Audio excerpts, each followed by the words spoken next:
De cómo salió la reina a misa a presentar al príncipe a Dios. Domingo 9 días de agosto salió la reina a misa a presentar al príncipe al templo y a lo ofrecer a Dios según la costumbre de la Santa Madre Iglesia, muy triunfalmente apostada en esta manera. Iba el rey delante de ella muy festivamente en una hacanea rucia, vestido de un rozagante brocado y chapado de oro y un sombrero en la cabeza chapado de hilo de oro, y la guarnición de la hacanea era dorada de terciopelo negro. Iba la reina cabalgando en un trotón blanco en una muy rica silla dorada, y una guarnición larga muy rica de oro y plata, y llevaba vestido un brial muy rico de brocado con muchas perlas y aljófar. Iba con ella la duquesa de Villahermosa, mujer del duque don Alonso hermano del rey, y no otra dueña ni doncella. Íbanles festivando muchos instrumentos de trompetas y chirimías y otras muchas cosas, y muy acordadas músicas que iban delante de ellos. Iban allí muchos regidores de la ciudad a pie, los mejores. Íbanles acompañando cuantos grandes había en la corte que iban alrededor de ellos. Iba el condestable a la mano derecha de la reina, la mano puesta en las camas de la brida de la reina, y el conde de Benavente a la mano siniestra, de esta misma forma de este. Otros iban a sus pies y estribo, el adelantado del Andalucía y Fonseca el señor de Alaejos. Iba el ama del príncipe encima de una mula en una albarda de terciopelo, y con un repostero de brocado colorado llevaba al príncipe en sus brazos. Iban alrededor de él muchos grandes de la corte. Junto con el ama iba el almirante de Castilla, y todos estos grandes iban a pie. Este día dijéronle la misa en el altar mayor de la iglesia mayor muy festivalmente. Ofreció la reina con el príncipe 2 excelentes de oro de cada 50 excelentes cada uno. Jobo la fábrica el uno y los capellanes de la reina el otro. Oída su misa, así ordenadamente como habían venido se volvieron al alcázar. A este tiempo ya el rey y la reina tenían 2 fijas, a doña Isabel que era la mayor, y a doña Juana, y después vieron doña María, y después doña Catalina, los cuales todos vieron casados, a doña Isabel la mayor, con el príncipe don Juan de Portugal, fijo del rey don Juan, nieto del rey don Alonso que había entrado en Castilla a reinar según es dicho. Esta jobo muchas desventuras que muy presto fue de él viuda, que corriendo un día en caballo en Portugal, por no trompicar un muchacho que pasaba, cayó el caballo con él y luego murió. Después fue otra vez casada con el rey don Manuel de Portugal, y después de haber parido de él un fijo en Zaragoza de Aragón, que llamaron don Miguel, de la parición murió, el príncipe también y después de haber traído su mujer de Flandes murió dende en pocos días. Doña María casó con el rey de Portugal don Manuel, y la dicha doña Catalina casó con el príncipe de Inglaterra y fue viuda de él en poco tiempo, y casó después con el segundo fijo del rey de Inglaterra. De cada uno se dirá en su lugar alguna cosa. Del espantoso eclipse que el sol hizo. El dicho año de 1478, a 29 días del mes de julio día de Santa Marta a mediodía, fizo el sol un eclipse el más espantoso que nunca los que fasta allí eran nacidos vieron, que se cubrió el sol de todo y se paró negro, y parecían las estrellas en el cielo como de noche, el cual duró así cubierto muy gran rato, fasta que poco a poco se fue descubriendo, y fue gran temor en las gentes y fuían a las iglesias, y nunca de aquel hora tornó el sol en su color, ni el día esclareció como los días de antes solía estar. Y así se puso muy caliginoso. De cómo el rey don Fernando envió a demandar sus parias al rey moro de Granada, y de cómo envió a conquistar la Gran Canaria. En estos tiempos, después de sojuzgada el Andalucía, envió el rey don Fernando embajador a Granada a demandar las parias del rey moro Muley y Hacen, que eran debidas según que las solían dar los reyes moros antepasados a los reyes de Castilla, y que se las enviase, y el rey de Granada estaba en aquel tiempo rico y muy poderoso, y respondió que los que las daban ya eran muertos y los que las recibían también, que él allí estaba para las non dar, salvo defenderlas en el campo con su caballería y gente.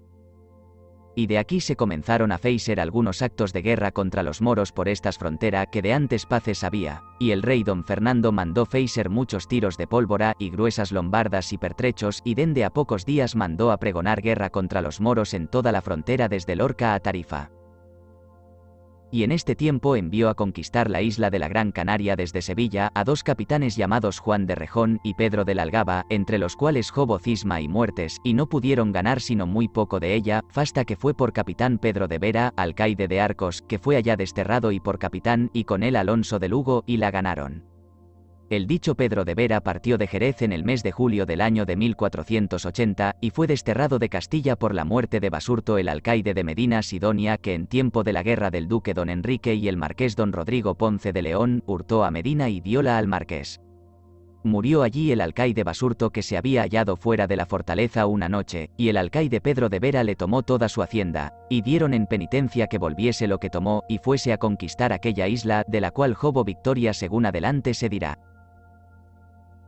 Cómo sus altezas partieron de Sevilla, y fueron visitando sus villas y ciudades de esta Andalucía, y trataron de ir a poner cercos sobre Mérida y Medellín. En el mes de septiembre, cerca de San Miguel, año dicho de 1478, partieron los señores rey y reina de Sevilla con el príncipe y corte, y fueron a Carmona, y dende a Écija, y dende a Córdoba, pacificando su Andalucía, y visitándola, y poniendo toda la tierra debajo de su obediencia. Y dende fueron a Toledo y Castilla, a negociar sus fechos por donde más les convenía, y todavía les estaban rebeladas y en contra las fortalezas y villas de Mérida, y Medellín, y Montánchez, las cuales estaban por la condesa de Medellín, fija bastarda del maestre de Santiago y marqués de Villena don Juan Pacheco, que era una varonil mujer y de grande esfuerzo, y era de la parcialidad del rey de Portugal.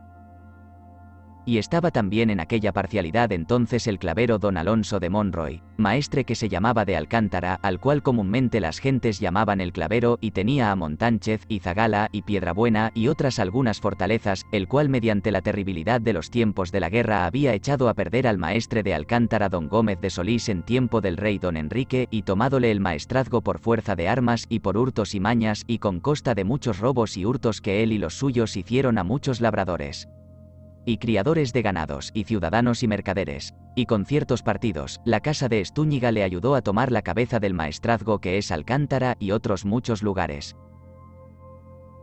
Y después hubo división entre la casa de Estúñiga, muy grande que sería prolijo de contar, y digo la casa de Estúñiga, porque el duque de Arévalo conde de Béjar, y señor de Plasencia don Álvaro Estúñiga era muy viejo, y mandaban la casa su mujer y sus fijos, y ayudábanle con muchas condiciones que después se obtuvieron, al clavero, y quedóseles Alcántara. Y cuando el rey don Fernando vino de Trujillo la primera vez, después de despachado del cerco de Castronuño, vino allí el dicho clavero, que aún fasta entonces nunca se había mostrado por Portugal, y demandaba el maestrazgo, y tantas jobo de las quejas del dicho, robos y muertes fechas a causa suya, que el rey no lo pudo comportar, y mandábalo prender secretamente, y él súpolo, y huyó, y pasóse con el rey de Portugal, y comenzó a favorecer a Mérida y Medellín. Y jobo el maestrazgo don Juan de Estúñiga, fijo del dicho conde de Béjar que se había intitulado ya, y el rey y la reina se lo confirmaron con ciertas condiciones, y fue maestre de Alcántara. Y ahí fue público contrario el clavero del rey don Fernando, y favoreciendo el partido del rey de Portugal favoreció a Mérida y Medellín fasta que por cerco se tomaron, y la manera y forma de los cercos de Mérida y Medellín fue de esta manera. El rey don Fernando, queriendo dar fin a su conquista, como aquella tierra le estaba en contra, vino a Trujillo en el mes de febrero del año de 1479 años, y estando allí el conde de Medellín, siendo mancebo, andaba fuera de Medellín que la madre no le quería acoger, que no se confiaba d'él, y estando en un lugar que dicen Meajadas camino de Trujillo, hubo un trato con ciertos vecinos de Medellín vasallos suyos, que le darían entrada en la villa una noche, y escribiólo al rey y a toda la tierra que le socorriesen. Y el conde entró en Medellín antes que los valedores le pudiesen socorrer, y vino primero el clavero desde Mérida en favor de la condesa su madre, y echaron al conde fuera de Medellín a lanzadas y saetadas, y él se fue fuyendo sin feiser lo que quería. Y el maestre de Santiago don Alonso de Cárdenas había partido de Llerena a socorrer al conde conforme al llamamiento, y llegando cerca de Valverde envió adelante al comendador Rodrigo de Cárdenas y a otros capitanes con gente de a caballo, los cuales entre Mérida y Valverde encontraron al clavero, maestre de Alcántara que se decía don Alonso de Monroy, con 150 lanzas poco más, y pelearon con él y desbaratáronlo, y prendiéronle algunos caballeros, y él y los otros escaparon huyendo y metiéronse en Mérida.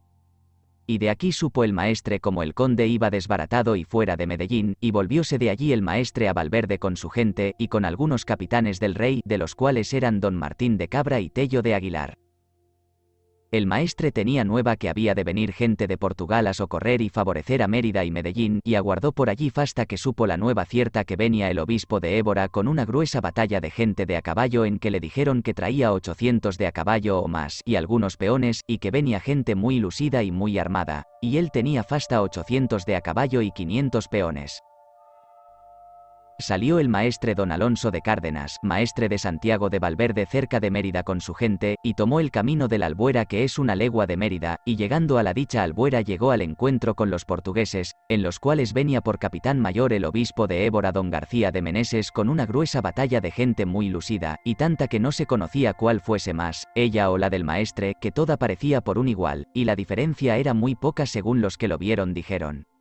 Y de parte del maestre, don Martín llevaba la delantera con una bandera y una batalla de caballeros, y de parte de los portugueses traía la delantera un don Fernando hermano del obispo de Évora con otra batalla gruesa, el cual vino a romper en la batalla de don Martín de Cabra, y don Martín y su batalla fueron a romper en la batalla de don Fernando de Meneses susodicho, de manera que se encontraron los unos a los otros y se mezclaron, y fue desbaratada la batalla de don Martín, y fuyóle la gente. Y desque se vido así desbaratado, retrájose a un cerro con su bandera, y recogió allí toda la más de la gente que fuía suya de la batalla.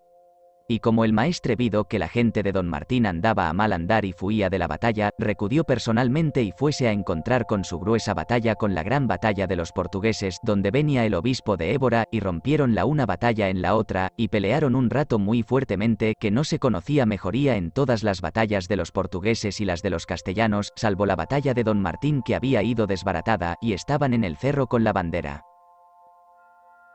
Y andando así peleando, muchos de los de la batalla del maestre fuían y se iban, y el maestre daba grandes voces esforzando sus gentes diciendo que se esforzasen como buenos caballeros y procuraesen de vencer, que aquel era el día de su crecida honra, y peleaba él mismo por sus manos y con su persona dando ejemplo a los suyos, y sus criados le guardaban muy bien, y no facían menos los suyos al obispo de Évora que le guardaban muy bien, y peleaban ante él como buenos y esforzados caballeros, y andando así peleando. Y no se pudiendo conocer quién habría la victoria, volvió don Martín de Cabra a la pelea con la gente que había recogido en el cerro, y rompió por medio de todos, y desbarató a todos, castellanos y portugueses, y comenzaron de fuir de la batalla los unos y los otros, así castellanos como portugueses, y el maestre conoció la bandera y los que con él andaban, y esforzóse mucho diciendo, Castilla, Castilla. Y pelearon todavía fasta que del todo los portugueses fueron desbaratados, y el maestre jobo la victoria de esta batalla.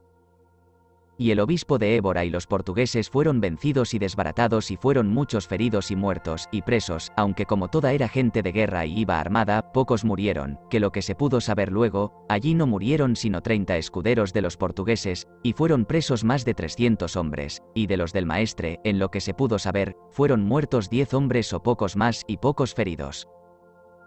Aquí no pelearon peones ningunos, sino de caballeros a caballeros lo jovieron, y como estaban muy armados, jobo pocos muertos para según la pelea fue, que duró gran rato.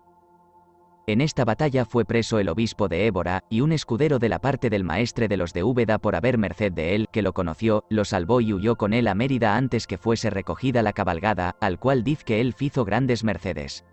Después jovieron aquel día allí el maestre de su parte gran cabalgada de prisioneros y caballeros y armas y acémilas y ropas de oro y plata y otras muchas cosas.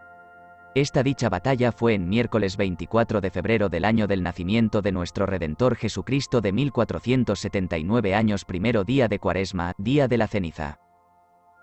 Fueron allí presos aquel día algunos fidalgos de Castilla de los que siguieron la parcialidad del rey don Alonso de Portugal, entre los cuales era uno Cristóbal Bermúdez, alcaide de Canales que es cerca de Toledo, y otro Arellano, y Álvaro de Luna, y Francisco Anaya, y Diego Manuel. Este murió estando preso de las feridas de la batalla.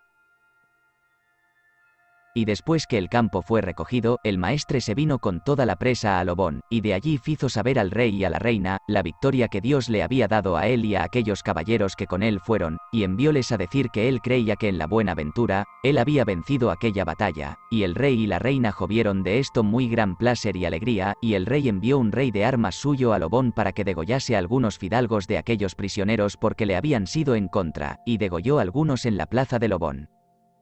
Entre los cuales degolló a Cristóbal Bermúdez, y otros escaparon por ruego del maestre, otros rescataron y otros destrocaron por otros que estaban en Portugal.